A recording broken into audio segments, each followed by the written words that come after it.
Қайырлы күн, құрметті көрермендерім, менің каналыма қош келдіңіздер.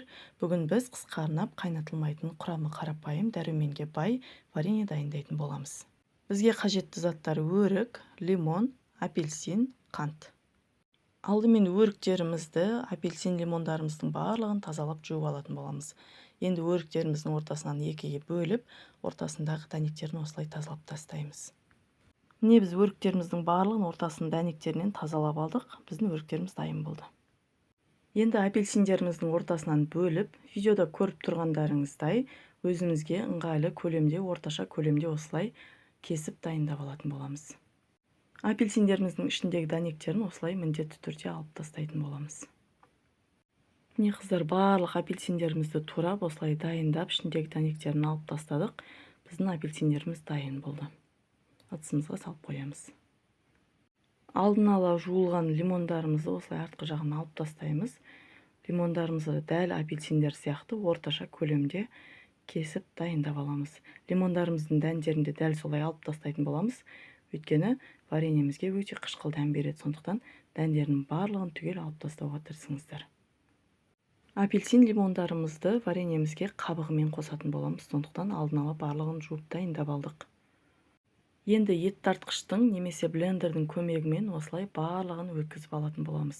Біз ет тартқышты қолдандық. Ет тартқыштан алдымен лимондарымызды осылай өткізіп аламыз.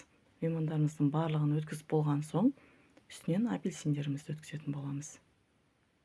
Қалауларыңызша блендермен езіп алсаңыздар да болады.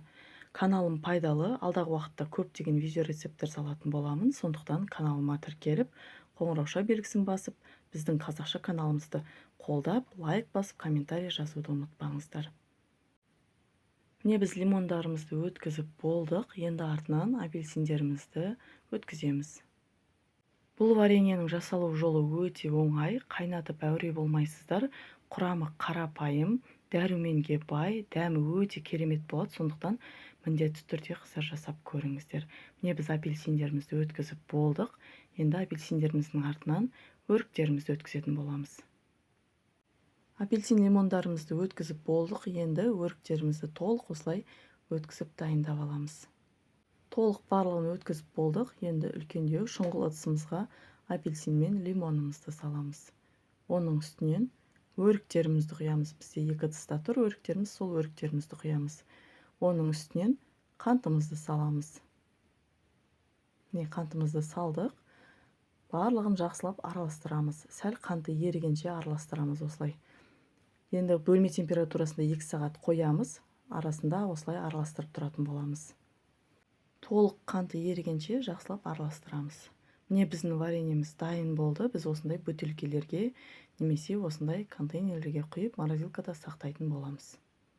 Қыздар, қалаған ыдыстарыңызға құя берсеңіздер болады. Біз міне контейнерге біреуін құйып көрсетеміз. Қалғанын барлығын бөтелкелерге құятын боламыз. Дәл осы рецептпен бізде 5 литр варенье шықты. Осымен біздің жасалу жолы оңай, дәмді, әрі дәруменге бай, қысқа арналған қайнатылмайтын вареньеміз дайын болды. Міне қыздар, осылай бөтелкелерге құйып, морозилкаға салып қоясыздар, қалаған уақыттарыңызды алып жей бересіздер. Видео ұнаса лайк басып, комментарий жазуды ұмытпаңыздар. Назарларыңызға рахмет.